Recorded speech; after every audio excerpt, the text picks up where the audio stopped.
Hey, JabariAbasi here. Um, Here to contribute to the creative copyist conversation. Like I said, I go by JabariAbasi. I am an Atlanta-based photographer. Um, Pretty much like photographing it all, but I do most of my work in lifestyle portraits, a lot of product shots, e-com work, and a lot of marketing photos. As far as a creative copyist, I say like I've recently had that encounter, and I had it plenty of times. Um, Even most recent, I recently did some photos in my spare time, utilizing like a pretty big brand's products, and the brand reached out to me to use some of my work, and which was perfectly fine, and they went ahead and used it, and I was very pleased with that. And then I think literally like the next day, the brand posted some original content that was very eerily similar to the work that I produced on my own.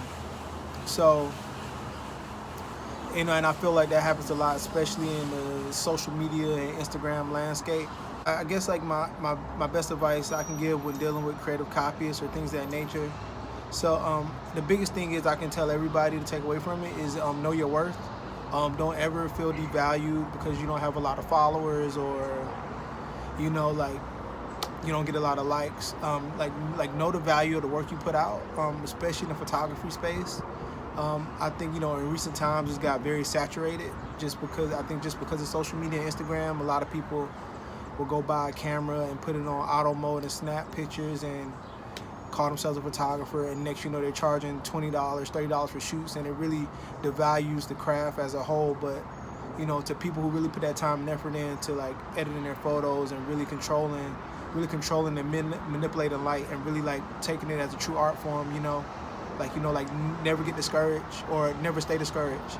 Like I'll say, like when you're dealing with those kind of situations, like just know that there's always someone looking on your page. Like I don't care. Like some of the biggest influencers, biggest brands, like they go on your page and they see your work and they get inspired. Like it doesn't matter if you see the likes or not. So just keep working diligently, and like like the work is gonna come, the payoff is gonna come. I'll just say my best advice when dealing with creative copies. Is not a blanket thing. It's kind of, you have to navigate each situation differently. Um, because sometimes it can be beneficial, and sometimes sometimes you gotta put your foot down. That's why I say the best advice I can give you is just know your worth, but also be smart.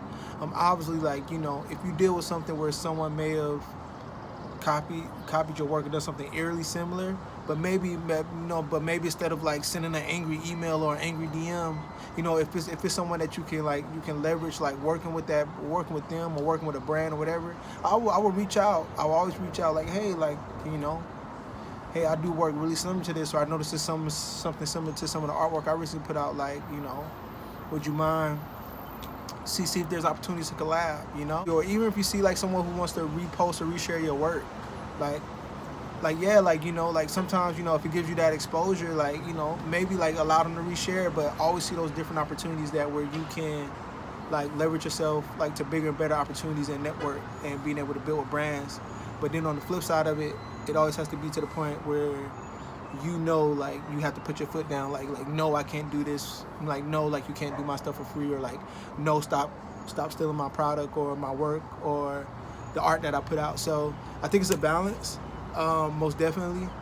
So just like say, like just understand what situation is best for you, but most importantly, just knowing the worth of your product and the stuff you put out, and knowing that you're talented, and knowing that you're going to succeed in the end. And I think that's how you're going to deal with those situations.